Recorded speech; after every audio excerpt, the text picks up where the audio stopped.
We can get our acceleration, then I'll pop it back into eco mode. Hey everyone, it's Ben Hardy here, and in today's video, I'm going to be reviewing a Ford F-150 XL with the PowerBoost powertrain. This is the ultimate work truck, and we're going to get into that in just a moment. First and foremost, though, a huge shout out and thank you to the Large Miller Ford Lincoln here in Provo for giving me some time with this PowerBoost. Check out the inventory in the description down below. And then on a side note, if you want to save time and money the next time you purchase a car, link to my car buying guide in the description down below as well. Let's get right into the video.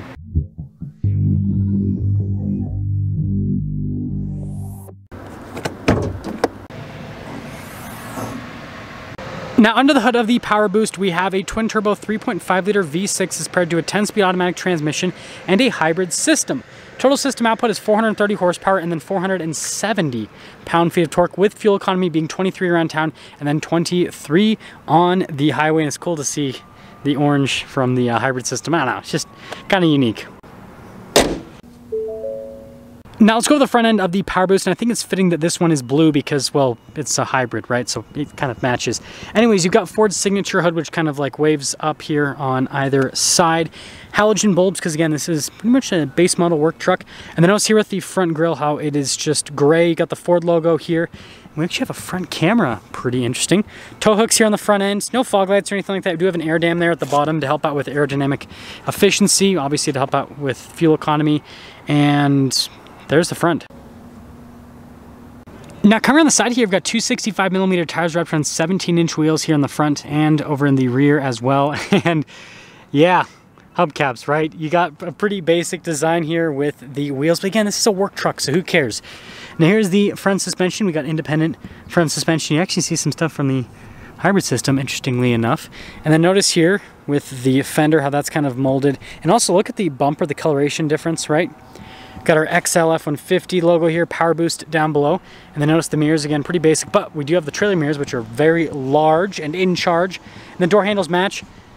And if we take a few steps back, here is your full side view of the truck. And then popping here to the rear,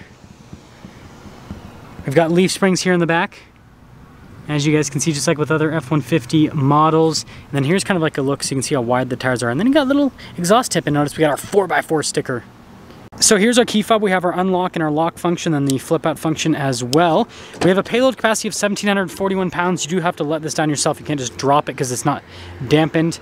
And then notice we have got the outlet here in the back. And then you guys can see here with the cargo light and the, looks like there's a camera there at the top as well. We'll kind of look into that later. Anyways, no bed step or anything like that, but you know, pretty easy to lift it up. Now finishing things up with the rest of the rear, we've got the base taillights here. And again with the bumper, kind of notice the coloration on that and the parking sensors. Towing capacity is right around like 12,000 pounds. And yeah, pretty cool. I guess one more thing we should mention is with the PowerBoost, not while towing, just regular driving, you should be able to get about 700 miles of range on a tank, which is important in today's world. Now here's the door panel in the rear. You guys can see pretty basic from a material standpoint, but you know what? Gets the job done, right? Got a cup holder here, automatic windows, that's all you need in a truck, right? And then here are the seats. I actually like the look of the seats here in the PowerBoost. And then notice the under seat storage. Got some cup holders back here, and then notice here at the vents and then all the charging ports. And then look at the space here. Being a Super Crew, it is very spacious there in the rear, and so yeah. Now here's the front door panel. Again, you guys can see from a material use perspective, got all of our window controls. Front two are actually automatic. Got your mirror adjustments. Again, this has the trailer mirrors. They've got blind spot monitoring, which is pretty cool. One of the speakers for the sound system. And then here's the front seat. Notice again with the cloth trim, it goes all down the center there. Seat's manually adjustable. Pedal layout down below, pretty normal. And then also we got our parking brake. And then this is for the light control, mirror lights, and then for the outlet to turn it on. Notice the cargo light and then the gas cap release. And let's pop in.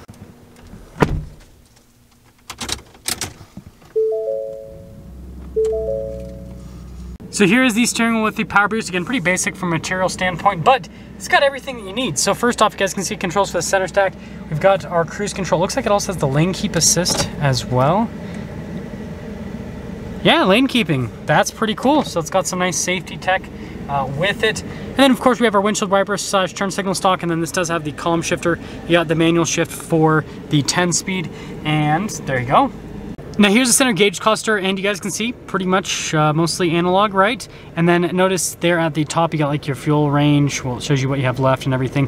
But anyways, you can scroll through this menu, see different bits of info here on the truck. Now you guys gotta remember this is like a brand new truck, so obviously this stuff isn't accurate. But it's pretty cool, the different things that you can see here in the center. We do have a bunch of different drive modes too. So we've got our normal, slippery, the truck just shut off by the way, deep sand, snow, mud ruts.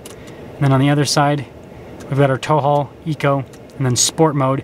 You're probably gonna spend most of your time in eco, and then also in normal mode as well. And then obviously tow haul if you do some towing and hauling, right? And here's the infotainment system. Up above it, we have a camera button, we have a hazard light button, and then we have stability control as well.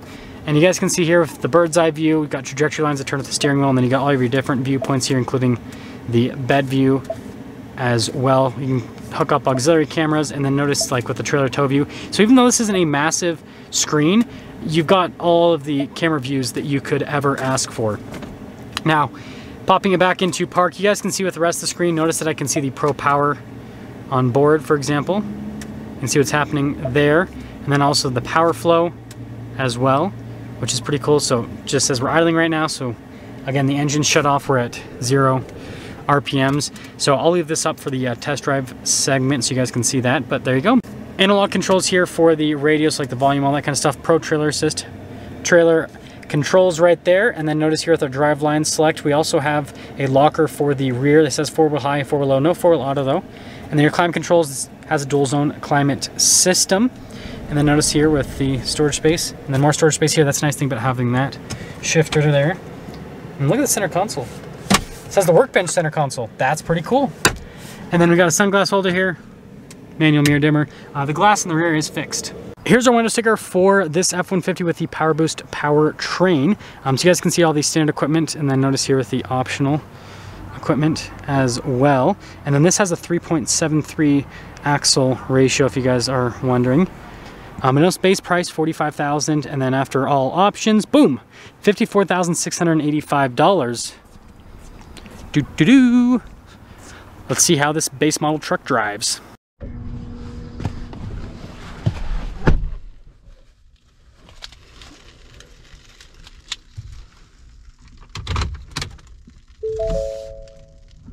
Let's talk about visibility before we set off. Here's your visibility of the hood. Both mirrors, which do have blind spot monitoring. And then throughout the rest of the rear. And let's set off. Okay, so setting off here in the PowerBoost XL. First off, it's kind of an interesting setup, right? Because typically manufacturers will only reserve premium powertrains like this for their top line models. And so the fact that Ford allows you to get this in a base model truck, I think is pretty cool. And I think that it goes to their whole kind of like ideology of making stuff like this, you know, affordable for everyone, right? And so it's something that I think is pretty good. And it's in the name, right? Affordable. Haha. Sometimes I'm funny, sometimes I'm not. It depends on the day. But anyways, setting off here with the PowerBoost. Just like other new F-150s, it's very smooth from a ride quality perspective. Still has, you know, solid rear axle there, leaf springs in the back. So when you go over bumps, you do feel it a bit. And I guess that I will make some comparisons to the new Lightning, because I think that there might be some, like, you know, crossover with Lightning buyers and PowerBoost buyers. So with the Lightning, since that has independent suspension, front and rear, it's a lot smoother from a ride quality perspective, and it doesn't get nearly as upset when you go over bumps. It stays just nice and planted. Very compliant. But yeah, steering's great on this, and it pretty much switches between, you know, just like other hybrids with the engine being on and off, depending on what you're doing and the charge and all that kind of stuff, to be the most economical possible, but then also, you know, give you enough oomph to get up and move. I actually want to pop into the eco mode because I want to see if it'll shut it off more, if it actually is like a true, oh, there you go, just shut it off. So it looks like it's going to prioritize. That's interesting. I'm going to pop it into the sport mode now though, so we can get our acceleration, then I'll pop it back into eco mode. In two-wheel drive, this thing struggles to put down the power. Now this feels very quick. I wouldn't say it necessarily feels substantially quicker than like the regular 3.5, but it feels quick. Definitely feels quick. Yeah, it just shuts off the engine all the time in eco mode. That's pretty cool. So it's like a true eco mode. We're just coasting without using any gas. That's how you're gonna get good fuel economy. We're still not, engine's still off. Engine is still off. Oh, there you go, just turned on because I pressed on the throttle a little bit more. So that's the difference I'm noticing with the eco mode versus the normal mode. Normal mode will have the engine on a lot more. The eco mode just like, boom, turn off, turn off, turn off. Like it tries to keep the engine off all the time. That's pretty cool. But coming back to the Lightning, right? Should you get this or should you get the Lightning? I think it just depends. So first off, from a price point perspective, they're both pretty expensive in baseline format. The Lightning, again, starts at like $40-something thousand. It starts at like $45,000, whatever, for this package. That being said, again, that's not exactly cheap, right? That's about the same price as the average brand new car in today's market, but I'm sure a lot of you remember picking up base model trucks for a lot less money than that. But here's the deal. The Lightning's definitely more comfortable with the independent front rear suspension. So it's got that going for it. You know, being fully electric, right? You're not going to have to use any gas, but there's all the, you know, hassle with a fully electric vehicle where you can't just go to a gas station and fill up. You got to charge it. So you got to plan a little bit more. And then when it comes to towing and hauling, this is going to have better range because you still have a regular engine. Now, again, I have been mentioning this in a few videos, but I really appreciate the video that TFL made with the Ike Gauntlet with their PowerBoost versus the Lightning. Go watch that video. Seriously, go watch it. Even after I mention the info I'm going to mention, go watch that video. But the Lightning tows substantially better than this. Like, it's quieter and it just moves at a much better rate. So the Lightning's better at towing. So I guess if you're going to do just short distance towing, the Lightning would be better. Long distance towing, this is going to be better because you can, again, fill it up with gas. But look at that, 99% energy returned. I did a pretty good job. Yeah, I mean, again, I think there's gonna be some crossover. I guess, like, how I see it, the Lightning's very hard to get, right? Unless you have a reservation in when they released it, then good luck getting one at this point. That being said, though, you know, if you're okay with waiting, I think the Lightning's worth the wait if you're not going to do a lot of long distance towing. But if you're going to do a lot of, you know, long distance driving and towing and all that kind of stuff, this is still the one to get. You're going to get great gas mileage, which is going to be great in today's world where gas is extremely expensive, right? So I think that is definitely worth saying. And I really like this truck. I think it's great as, you know, more affordable option to, you know, getting a premium powertrain like this. And yeah, I think Ford did a great job with this. Let me know which one you guys would pick, this or the Lightning. I'm gonna go with the Lightning for most people, unless you're doing, again, the long distance driving and towing, then this is definitely gonna edge out. That's gonna sum things up for our video on this XL with the PowerBoost powertrain. Again, a huge shout out and thank you to the Larry H. Miller Ford Lincoln here in Provo for giving me some time with this truck. Check out the inventory in the description down below. I will see all of you in that next video.